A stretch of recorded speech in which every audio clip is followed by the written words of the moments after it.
So I have a SOCOM, and it kicks really good. So you have to have some good places to hold it. But I'm gonna get rid of it. I'm not doing this. I'm gonna end up just using this flat plate right here, because on my my buttstock, I have these are built into it, so I don't need these. And I kind of like this because it gets out of the way. So if I end up just doing another pistol, I am going to do this again, and I might do it to one of my this other one I don't have to, but I kind of do like that.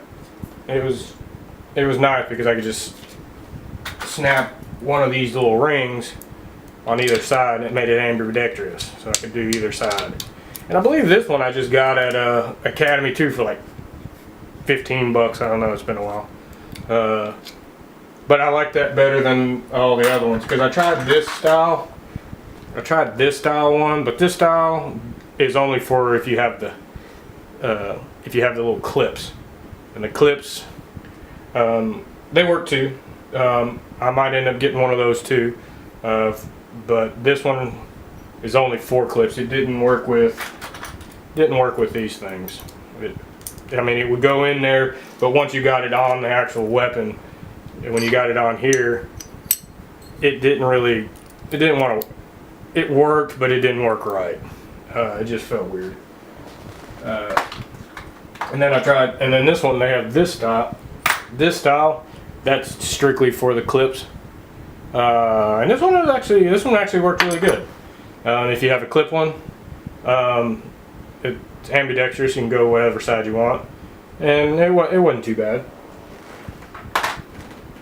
But I think I'm just going to end up just going with the regular end one. And I've seen these other ones. So I want to say, was it Spike Industries makes a extended castle nut, which I don't understand what it all does, but I think I'm going to get one just to see what it does, because I mean it's a lot bigger than this one, so it extends this out. This plate extends out a little bit, and it's got this giant nut on it.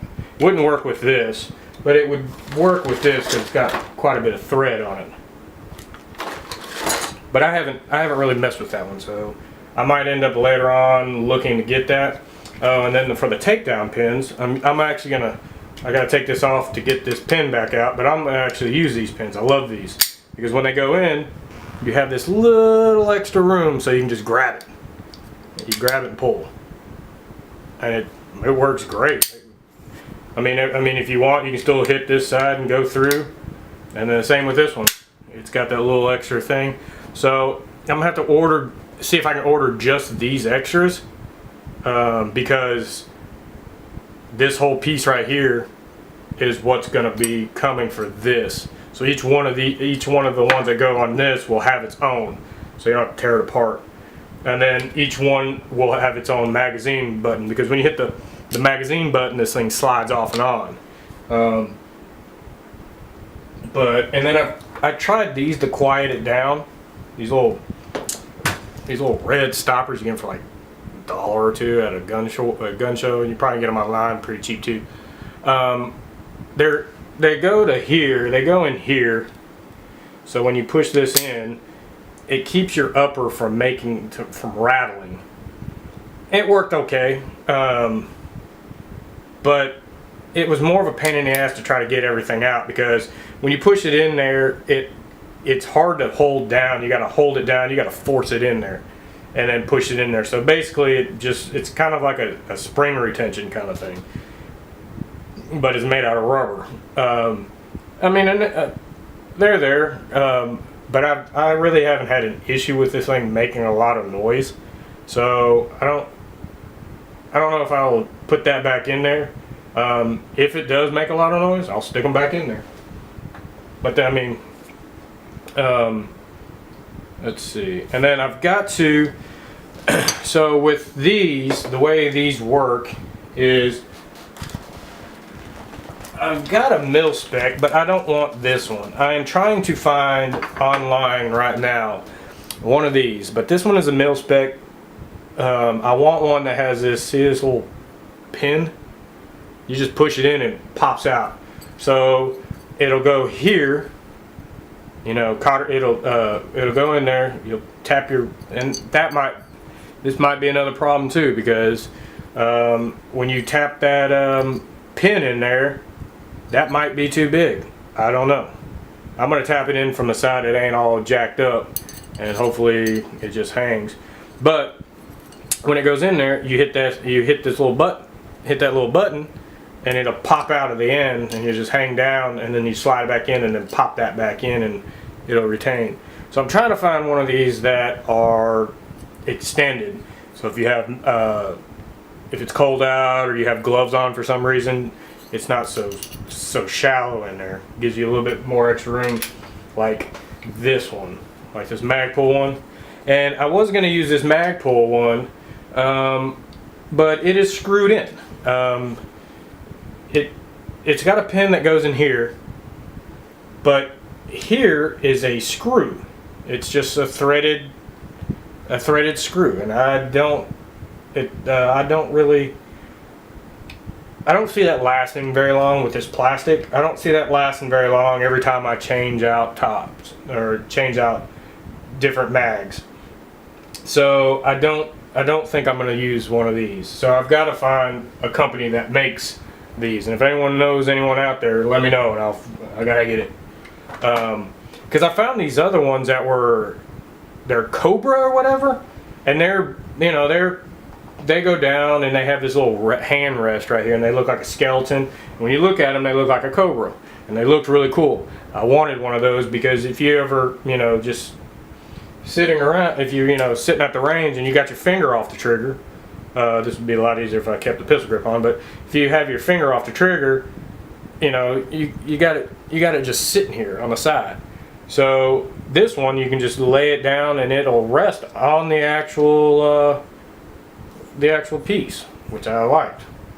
But with those, both ends of them are screwed in. You put 2 screws on this side and 1 screw on that side, and that I don't think would last very long. Again, when you're taking it on and off, you're going to need something with this quick disconnect. So as soon as I find one of those things, I'm going to put it on there. And as far as everything else, I mean, there's not really, when you get this thing, there's not much you can do to it. I mean, there's not much there. So I mean, you just put your pins in there to hold the things in, and they also have these pins that I thought about trying. If I rebuild this one, I'm going to use it. But they have these takedown pins that you push a button in, and they go down into it, and you can pull it out, and you don't need the springs or the little, I don't know, lack of words for that. I don't know what this thing is, a little plunger looking thing. You don't need any of those for the front or the back, because the whole thing just comes out.